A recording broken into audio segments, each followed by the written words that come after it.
12월 29일 우리 함께 하나님 앞에 섭니다. 말씀과 능력으로 쓰임하시는 하나님을 경험하는 귀한 날이 되기를 바랍니다. 기도합니다. 참 좋으신 하나님 감사합니다. 우리 가운데 함께 하시며 우리로 삶을 이끌어 주시는 좋으신 주님이십니다.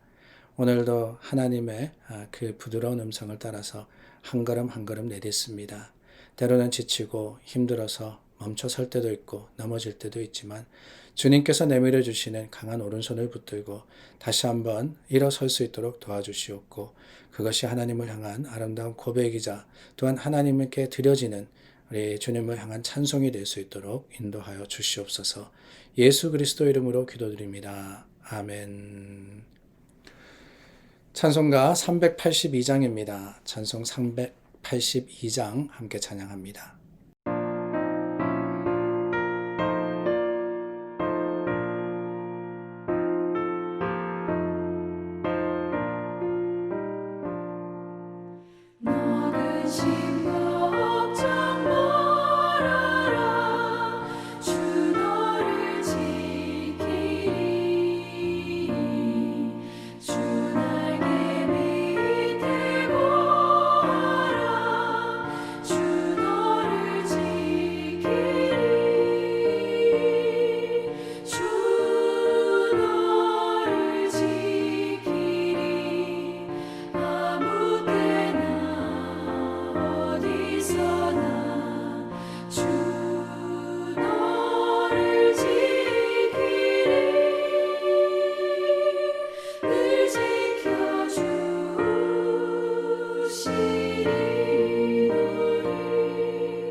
시편 42편 1절서부터 11절 말씀 함께 나누겠습니다.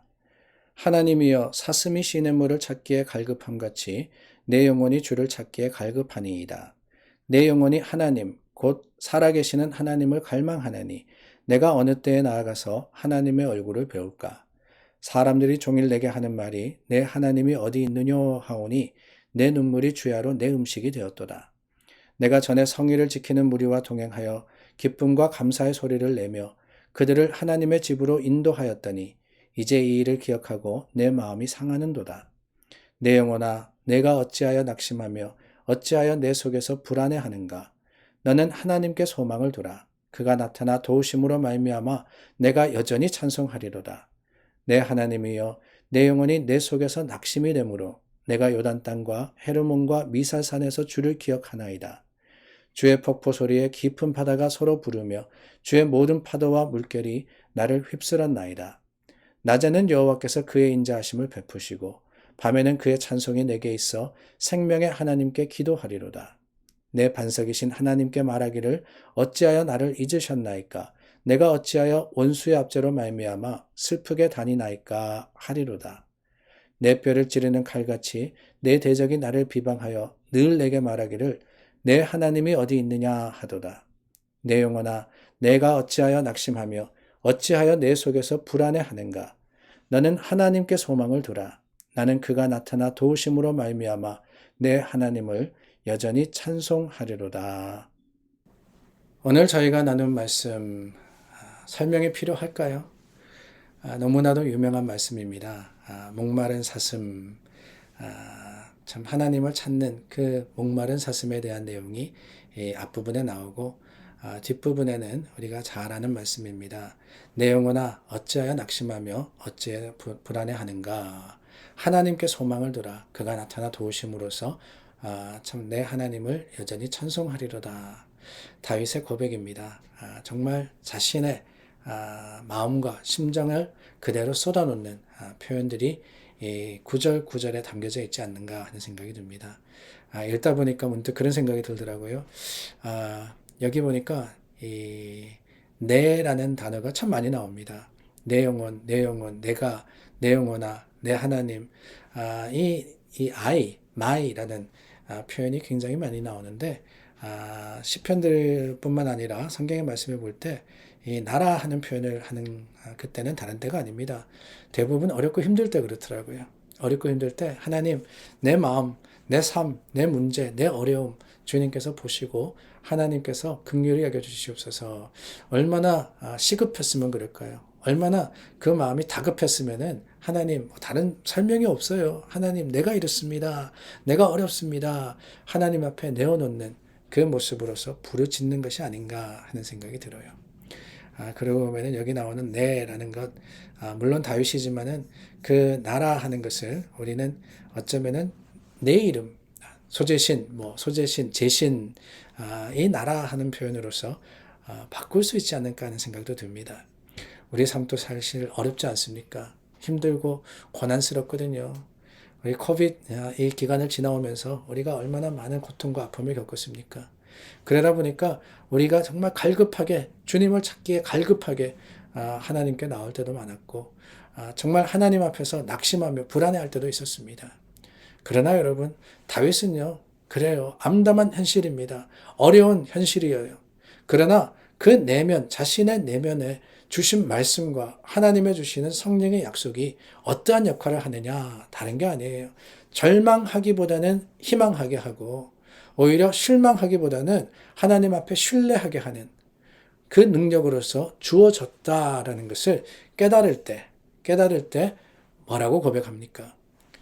내 하나님을 여전히 찬송하리로다. 여기 나오는 여전히라는 단어가 참 마음에 쏙 듭니다. 여전히 어떻습니까? still이라는 단어예요. still. 어떤 상황이 되든지 간에 어떤 모습이든지 간에 어떠한 형편이든지 간에 여전히라는 것이 오늘 우리가 하나님 앞에 감사할 수 있는 제목이 아니겠어요? 우리는 문제를 해결한 사람은 아닙니다. 여전히 문제를 가지고 살아갑니다. 그러나 여러분 언젠가 하나님께서 우리의 가진 모든 문제를 해결해 주시고 그 해결해 주시는 것이 내 뜻대로는 아닐 수도 있지만은 하나님의 뜻대로 가장 선하게 이루어지실 것을 알기 때문에 우리는 오늘도 기도하며 오늘도 하나님을 구하며 주님 앞에 찬송하는 겁니다. 오늘 말씀을 시작하면서 예수 그리스도의 이름으로 기도드립니다 그랬잖아요. 그렇습니다. 우리는 예수님의 이름으로 기도합니다. 예수님 안에 있으면 주님의 능력이 우리 가운데 역사하시기 때문에 그래요. 갈급하고 조급하며 여러 가지 힘들고 어려운 상황이 우리에게 닥쳐온다 할지라도 그것이 문제의 현실이며 그 문제의 중심에 내가 오늘 있다 할지라도 우리가 예수 그리스도의 이름으로서 기도할 때 하나님께서는 능력으로서 우리를 붙들어 주시고 세워 주실 겁니다. 그래서 이 다윗의 고백이 참 더 마음에 와닿는 게 아닌가 하는 생각이 들어요. 우리도 다윗과 똑같은 삶을 살아가는 사람들이지 않습니까? 물론 다윗이 겪었던 여러 가지 극적인 상황을 우리가 겪지는 않을 수 있어요. 그러나 여러분 똑같아요. 참 실망할 때도 있고 좌절할 때도 있고 고난 겪을 때도 있습니다.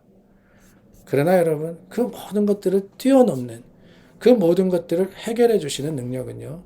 내 힘도 아니고 어떤 상황의 변화가 아니라 하나님께서 나타나 도우심으로 그래요. 11절 말씀 그가 나타나 도우심으로 말미암아 주님의 도우심이 문제의 완전한 해결과 또한 어려움의 사라짐으로 드러날 때도 있을 겁니다. 그러나 주님께서 도우신다. 저는 이 말씀을 읽으면서 그런 생각을 했어요. 도우신다는 것이 문제 해결만이 아니라 어쩌면 그저 마음을 어루만져 주시는 주님의 임재가 아닐까. 어쩌면은 그저 곁에 오셔서 내가 안다. 내가 들었다. 내가 너를 이해한다. 부드럽게 말씀해 주시는 그 주님의 음성 자체가 아닌가 하는 생각이 듭니다. 그가 나타나 도우심으로 그래요. 우리는 어떤 극적인 도우심을 바라기 때문에 주님께서 우리와 함께 하심에도 불구하고 보지 못할 때도 있고 듣지 못할 때가 너무나도 많은 것 같습니다. 그러나 여러분 주님은요. 어떤 극적인 변화 때문에 하나님의 능력을 드러내시는 것이 아니라 도우신다는 그 자체가 우리와 함께 하신다는 약속임을 기억하고 여전히 주님을 찬송하기를 그치지 않는 지혜로운 사람들이 될 수 있기를 바랍니다. 사랑하는 여러분, 여러분도 어떤 상황과 형편 가운데 있는지 저는 다 모릅니다. 그러나 하나님은 아십니다. 하나님 여러분들과 함께 하십니다. 나타나 도우십니다. 오늘 주님 바로 여러분 곁에 계십니다. 부드러운 음성으로 여러분들을 위로하시고 믿음의 확신을 주심을 들으실 수 있는 여러분 되시기를 바라고 그것이 아름다운 고백이기를 예수님의 이름으로 축원합니다. 기도하겠습니다. 참 좋으신 하나님, 우리의 기도를 들으시고 멀리 있지 아니하시며 가까이 계심을 감사드립니다. 나타나 도와주시는 하나님, 그 하나님으로 말미암아 여전히 찬송하는 자들이 되게 하여 주시고 여전히 하나님을 바라는 자들이 되게 인도하여 주시옵소서. 예수님 이름으로 기도드립니다. 아멘. 연말 마무리 잘하기를 원합니다. 항상 말씀드리지만은 매듭을 잘 지어야 됩니다. 2020년도 어렵고 힘들었지만은 그저 우리 참 버려둘 게 아니라 하나님 안에서 감사할 거 감사하고 또한 구할 거 구하는 지혜로운 자들이 될 수 있기를 바랍니다. 기도하겠습니다.